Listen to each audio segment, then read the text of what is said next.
Okay, friends, apologies up front if this image tends to flicker in and out. I just don't feel like being a talking head right now. I'd rather play with an image. Okay, this journal is from 1119, the second one of that day, back when the Mayan day was 9 wind. And it's called 1 Week to New Vision, Liberation. I dare you. It was fun coming through. Okay. A rose put forth a bud in my garden the other day. Imagine that, in November. I was glad to go cut it and bring it in before the freeze. Now, actually, it got down to 30 degrees one night, so I was a bit late, but the bud still looks lovely as it slowly opens a bit. I am blessed. And I'll step out here and say, since it's the 28th now when I'm recording this, I just retired the bud. I think it was yesterday. It didn't come fully open, but it did open at least partially for me. I love roses. Okay, nature, just like life or as life, scatters blessings like this all around us. I'm like a child when I notice one of them, so happy to see the special treat presented lovingly just for me. Now, don't think I don't mean exactly what I say here. This is not metaphorical. It's a real rose, a real gift, and made and meant for me. That's how I see it. Now, would it hurt you to try this sort of vision on, maybe just for 1 week? What do you think? Could you adopt this new perspective, take it for a trial run at that time? Who knows? You might even get enough out of it to stimulate curiosity and try it for longer. One thing's for sure, it is joyful. Be in heart. What is our perspective on life? Are we convinced that it's the quote-unquote right one, the only one that makes sense? Have a good look at that. And if you do, you may begin to see how it's the start and maybe the finish of most of your anguish and pain. There are as many perspectives on life as there are beings living in it. And actually more, because our perspectives are not consistent. Now, could they possibly be all wrong just so you could be right? Some people think that way, albeit unconsciously. And it's fun to notice those things. Very liberating. There's no need to be bound up in mind that way. That's what it is, you know. That being that you take to be you, that thinks itself always right, that's the mind. It's a cruel taskmaster until we notice this state of affairs.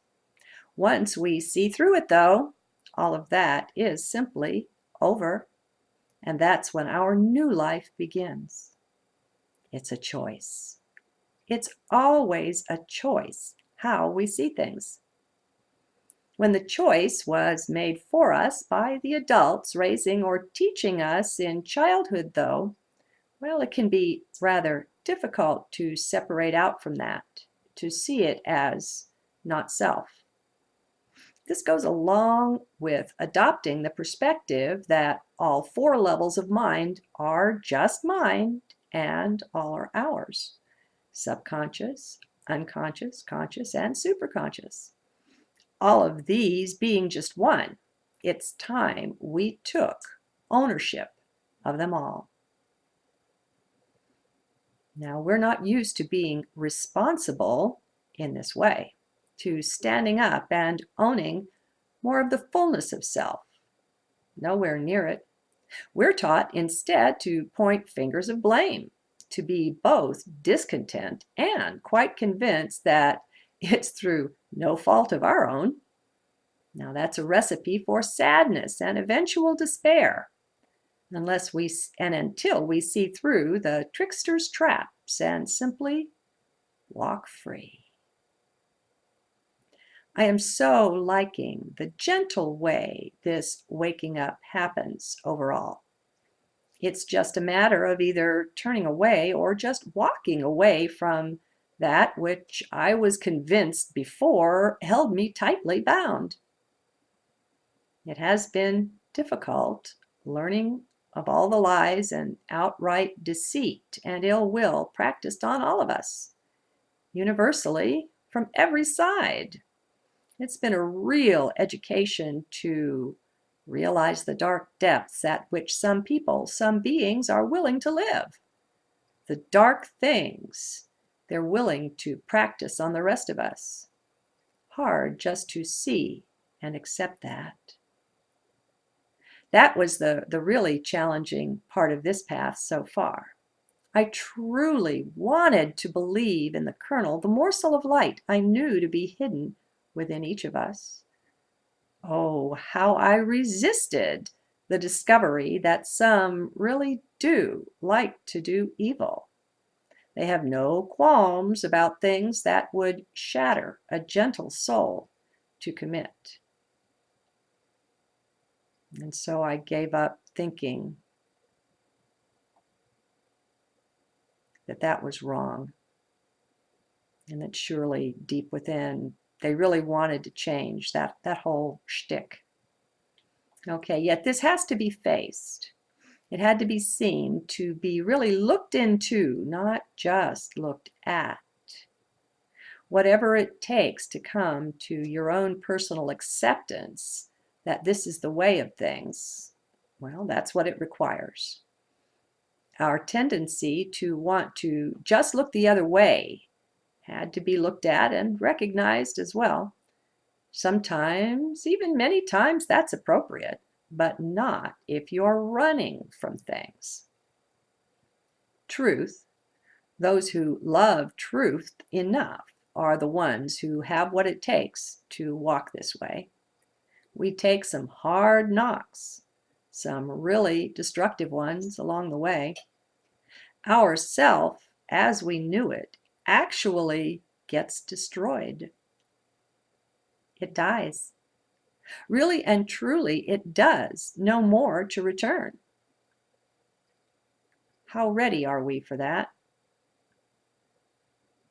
We are ready if our love for truth, divine truth, is real. There are other ways in, but this one is truly reliable, for truth itself is divine, is the Godhead in that guise as truth.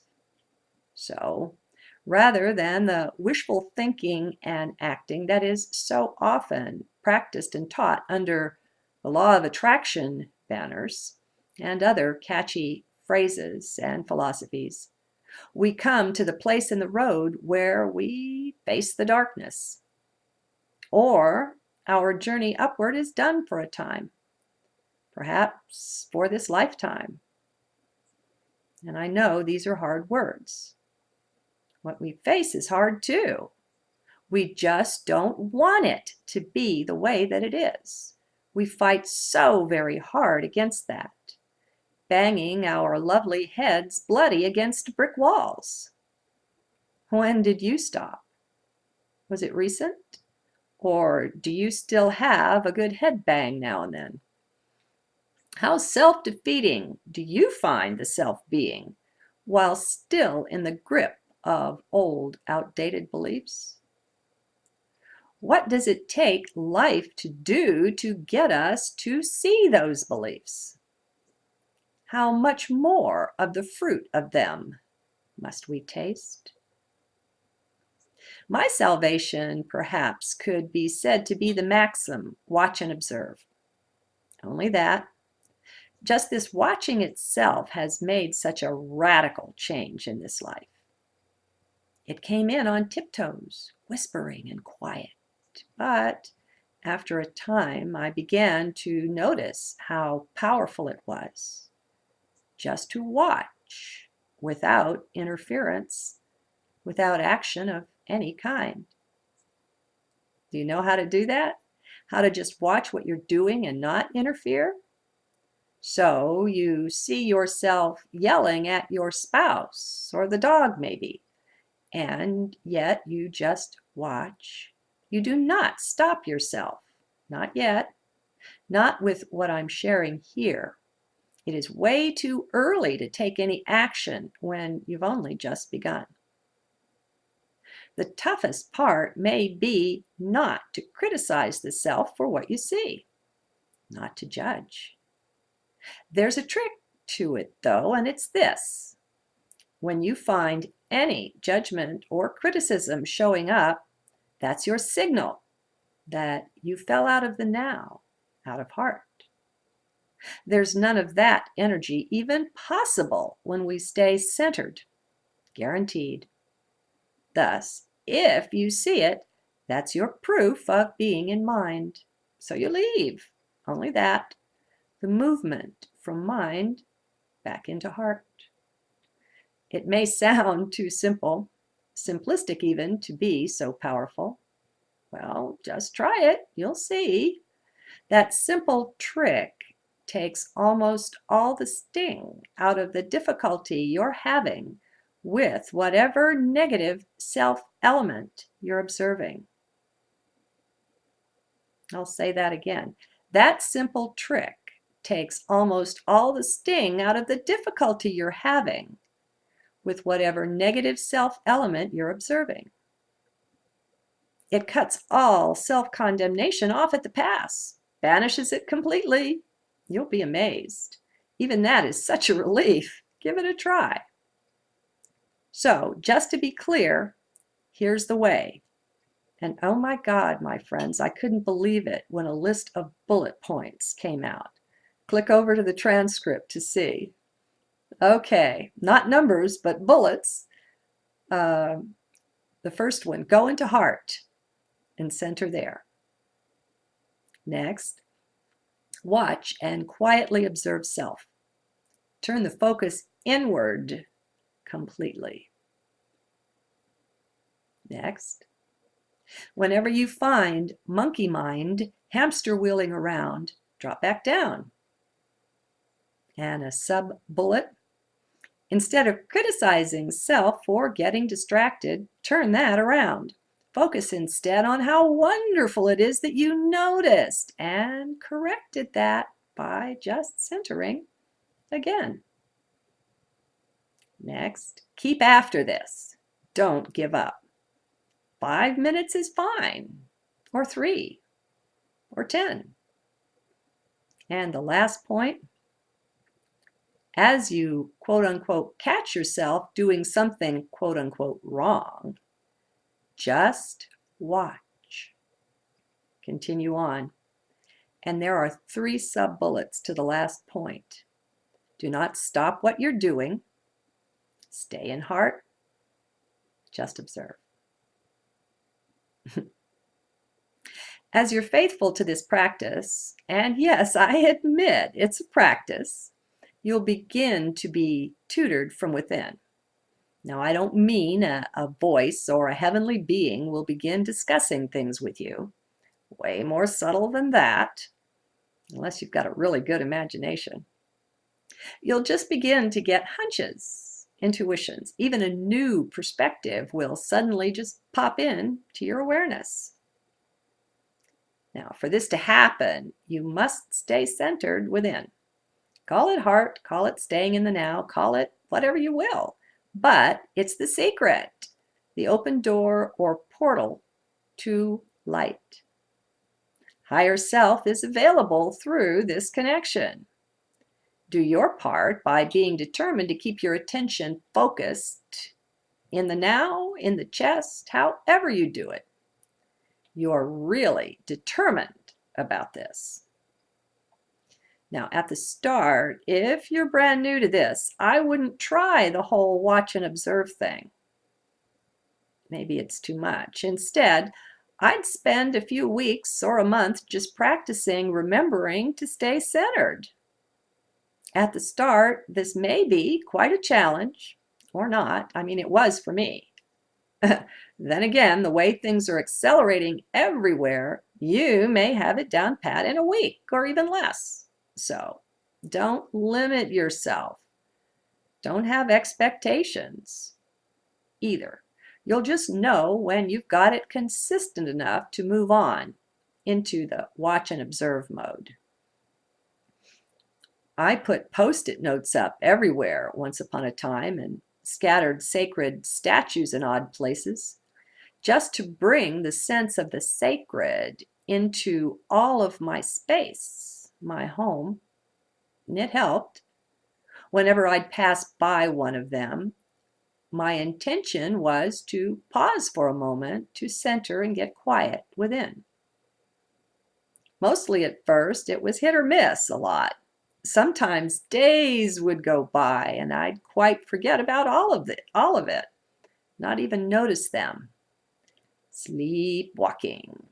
Like I say though, times have changed. I don't feel we're going to be dealing with time barriers the way we once did. And whether time is real or not, if we imagine the barriers to be real, we've made them real for us. But I don't think it's going to take so much time anymore to develop a habit or a state of being or a presence. Just determine to do it and go with what comes. Whatever you do, don't put expectations on yourself. They're unkind and they're mental. The mind is the place we're avoiding throughout all of this. Now, don't worry. Mind will be there to do just what you need done whenever it's needed. You don't go brain dead just because you start spending so much time centering. The thing that helps you stay out of mind is having a basic understanding of its practices, its tactics. Mind is always in future or past, or both. As you begin your watch and observe practice, you'll notice this. Whenever you're pulled into mind, you lose touch with the present moment. Mind has no use for now, across the board. And mind is the judge, too. Any criticism or judgment, any thinking you're right and someone else isn't, that's guaranteed to be the action of mind. Thus, when these types of things enter your awareness, they're the quick tip-off that you've slipped over into mind. Just slip back into heart, into now. I hope this hasn't been too tedious, and it may feel that way for some. To those I say, maybe you're right. Maybe it is. Then again, maybe you're just stuck in the mind. Mind is the one who gets bored with the present, no matter what it is. And again, that impatience itself can be the cue to just go back within. You slipped out. It's that simple. As you often hear me say, I seldom know where these journals are going. There's no right or wrong to them, no normal at all. Life in the now is always fresh and new. Discover this for yourself. It's exciting. You may find that keeping a few notes or even a small journal to record your practice will benefit. Go with what feels right to you, what you're called to. Some may even audio record something now and then. And soon we'll have software good enough to accurately transcribe our recordings into text. Boy, I'd love that. Anyway, the more you focus your attention on the within, the center of the chest works just fine, the more you'll find a sweet sort of nectar filling your middle parts. I don't know what this is, and please, whatever you do, don't set out on this path to achieve something like this. That's a major trap. Doing a this to get to a that has no relation to the present moment at all. It's the machinations of mind. Still, there is an ever-present joy that we find within when we're faithful to such a practice. It may be a chi flow. I honestly don't know. And if we can say that it's that, well, what does that mean, huh? I don't care. What the heck does it matter what its origin is anyway? It is just there. That's enough. See for yourself if this isn't so. I dare ya.